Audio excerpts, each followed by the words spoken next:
kita punya masalah dengan Aceh telah selesai. Ya, mudah-mudahan ini damai terus, Insyaallah. terpelihara. Ya. Ya. Tapi kita juga masih punya persoalan, misalnya mengenai Papua. Ya. Bagaimana Bapak melihat itu? Masalah Papua sebenarnya adalah masalah ada sedikit kurang mungkin salah pengertian secara umum. Tapi secara umum Papua sebenarnya tidak banyak salah. Ada 1-2 konflik dari gunung ya, tapi tidak sebesar dulu. Ada anggapan masyarakat, mungkin pikiran kita, dan saya sudah jelaskan di Papua, seakan-akan bahwa di pemerintah pusat itu mengeksploitasi Papua untuk kepentingan Jakarta dan sebagainya. Oh, untuk kepentingan Jakarta? Iya, dulu ada dulu ya. Waktu Pak Sitoko? Iya, hampir semuanya. Di samping itu juga kena sejarah masa lalu. Tapi saya jelaskan di Papua bahwa tidak begitu letak masalahnya sekarang. Sekarang ini seluruh penghasilan natural resources Papua itu hanya kurang lebih 17-18 triliun. Sedangkan pembangunan Papua APBN diberikan ke Papua 29 triliun. Hampir 2 kali lipat, hampir ya, 1,5 kali lipat. Jadi lebih besar diberikan pusat ke Papua daripada yang diambil dari Papua. Papua. Setelah dijelaskan dengan baik, itu dapat dipahami bahwa tidak ada maksud sama sekali dan tidak sama sekali pusat itu mengeksploitasi kekayaan alam Papua untuk tidak sama sekali. Dan itu dipahami. Karena itu dengan otonomi khusus, dengan pemerintahan hampir semuanya oleh teman-teman di Papua sendiri, dari gubernur, bupati, camat, maka kadang justru saya bilang tanggung jawablah Papua itu lebih besar. Anggaran Papua terbesar per orang dari pusat per kapita 10 juta per orang per tahun. Di Jawa ini hanya kurang lebih 1,5 juta per orang, mungkin di bawah situ. Jadi sama sekali tidak ada. Jadi kesan itu sekarang sudah dapat dipahami.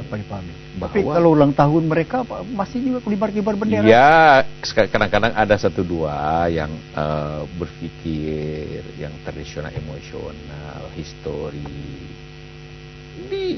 Di Aceh juga ada pemikiran itu.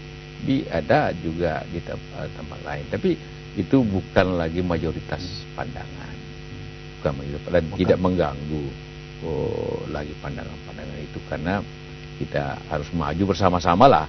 Yang paling pokok pikiran bahwa pusat eksploitasi Papua itu sama sekali tidak benar. Semua pajak report, pajak apapun totalnya itu hanya 18. Padahal yang kembali 29. Mungkin bisa kalau RMS, bagaimana jika melihat RMS? RMS itu saya kira kenang-kenangan sejarah. Kenang-kenangan sejarah. Iya, yang tidak 1-2 yang mungkin adventure atau apa. Ada kalau yang dulu peristiwa itu ada kelompok, ada suatu tempat yang penduduknya memang sedikit punya temperamen tinggi. Kemudian kebetulan daerah itu secara infrastruktur terkebelakang lah, sekolah terkebelakang, infrastruktur terkebelakang. Mungkin pemerintah daerah tidak terlalu memperhatikannya, sehingga ada yang menggosok-gosok, timbullah peristiwa yang tidak enak pada tahun lalu itu. Tapi secara umum di Maluku, di RMS, orang RMS sendiri Belanda pada datang untuk menasihati, tak usah, ini masa lalu.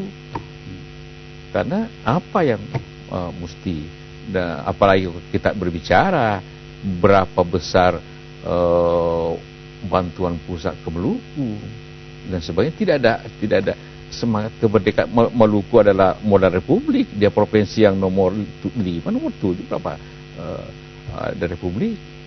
Jadi itu masalah emosional, masalah nasional. Tapi infrastruktur tadi dibangun sudah ke Ya, kampung yang bertemperamen tinggi tadi.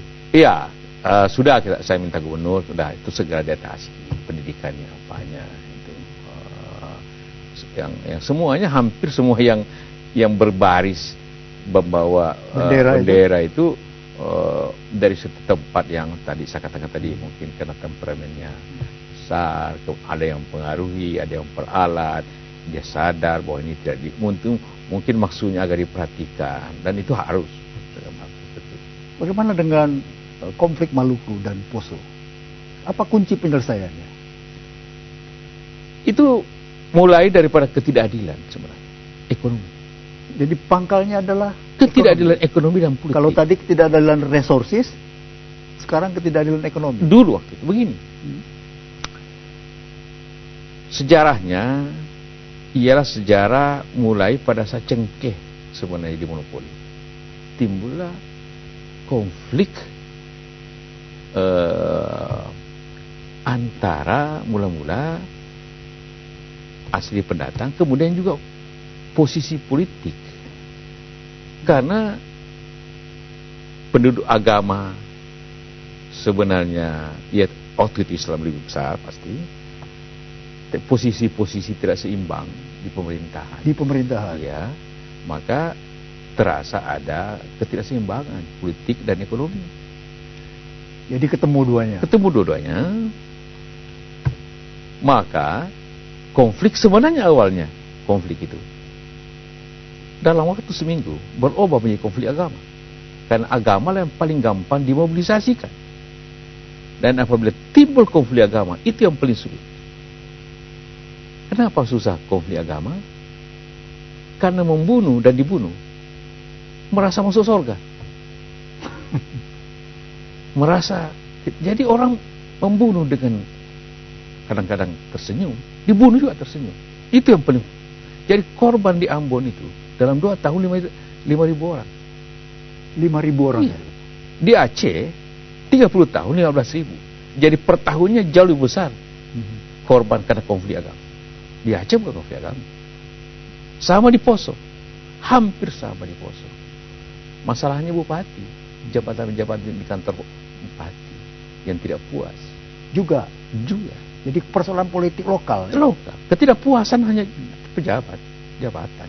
Yang kemudian untuk menimbulkan mobilitas dan juga keberpihakan, sebab khususnya orang mabuk-mabuk, timbullah perang dan susah diselesaikan karena masalah surga. Jadi justru paling berat kalau sudah menyangkut persoalan. Paling berat karena masalah surga.